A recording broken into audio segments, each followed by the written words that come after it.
আসসালামু আলাইকুম বন্ধুরা, শুভ সকাল। আশা করি তোমরা সবাই ভালো আছো। আমিও আল্লাহর রহমতে অনেক অনেক ভালো আছি। এই দেখো, আজকে আমি রান্না করব হাঁসের ডিম। এখানে আমি 5টা হাঁসের ডিম নিয়েছি, আর একটা আছে সিদ্ধ করা। তো আজকে আমি 6টা হাঁসের ডিম রান্না করব। তো হাঁসের ডিম আজকে রান্না করব আমি কাঁচা টমেটো দিয়ে। অনেকে পাকা টমেটো দিয়ে রান্না করে, কিন্তু পাকা টমেটো আমার কাছে নেই। তো কাঁচা টমেটো দিয়ে রান্না করলে আর বেশি টেস্টি হয়। আমি তো রান্না করেছি, তো অনেক অনেক মজা হয়েছে, তাই ভাবছি রেসিপিটা তোমাদের শেয়ার করব। এই দেখো, সিদ্ধ ডিম বসিয়ে দিয়েছি, হাঁসের ডিম। এখন ডিমগুলো সিদ্ধ হয়ে গেছে, এখন তুলে নিব। আর কড়াইতে বসিয়ে দিয়েছি হচ্ছে তেল। পরে আমি তেল একটু বেশি দিব, তারপর দিয়ে দিয়েছি কাঁচামরিচ, পেঁয়াজ।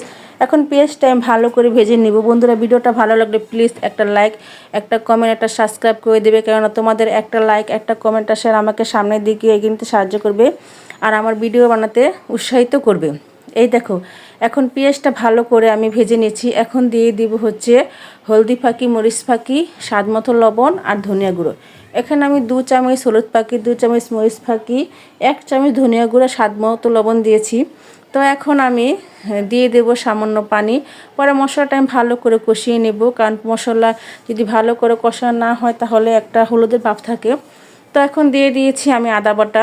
এখন দিয়ে দিব 2টা এলাচ, একটা দারুচিনি, একটা লং। তারপরে মশলাটা ভালো করে আমি কষিয়ে নিচ্ছি। তো এই দেখো, আমি কী সুন্দর করে মশলা কষাচ্ছি। বিশ্বাস করবো, আজকে হাঁসের ডিম দিয়ে আমি রান্না করেছি। ডিমটা অনেক অনেক টেস্টি হয়েছে। আমার পরিবারের সবাই তো অনেক মজা করে খেয়েছে। এখন এই দেখো, মশলাটা কষানো হয়ে গেছে। এখন দিয়ে দিব কাঁচা টমেটো। এই দেখো, কাঁচা টমেটো দিয়ে দিচ্ছি। পরে টমেটোর সাথে আমি মশলাটা ভালো করে কষিয়ে নিব। পরে আমি সামান্য পানি দেবো, কারণ এটাকে আমি মাখা মাখা ঝোল করব। কারণ একবার শুকনো হয়ে গেলে আমার পরিবারের সবাই একটু ঝোল পছন্দ করে, এই জন্য আমি একটু ঝোল মাখা মাখা ঝোল করব। তো এই দেখো, এখন দিয়ে দিচ্ছি পানি। বন্ধুরা, তোমাদের একটা কথা বলি, ধোয়ার কারণে ক্যামেরা স্পষ্ট হয় না। এই দেখছো, এখন আবার কি সুন্দর স্পষ্ট হয়েছে। এই শীতকালে ধোয়ার কারণে একটু ক্যামেরাটা গোলা গোলা দেখা যায়। এখন ভেজে রেখেছি 6টা হাঁসের ডিম। এখন দিয়ে দিব হাঁসের ডিমগুলা। হাঁসের ডিম শীতকালে বেশি মজা হয় সবাই বলে। তো হাঁসের ডিম, সব ডিমের থেকে হাঁসের ডিম নাকি অনেক গ্রান, ঠিকই বলে সবাই যে বলে, ঠিক কথা বলে যে হাঁসের ডিম অনেক পুষ্টি, যেমন পুষ্টি তেমন তার ঘ্রাণ। তো এই দেখো, আমার ডিমটা দিয়ে দিয়েছি। ঝোলটা ফুটে গিয়েছিলো যে ডিমটা দিয়ে গেছি, আর খানিকটা সময় প্রায় 20 মিনিটের মতো জাল দেব। এই যে আমার প্রায় হয়ে গেছে। তো এখন আমি দিয়ে দিব হচ্ছে জিরা পাখি। এই দেখো, জিরা পাখি দিলাম।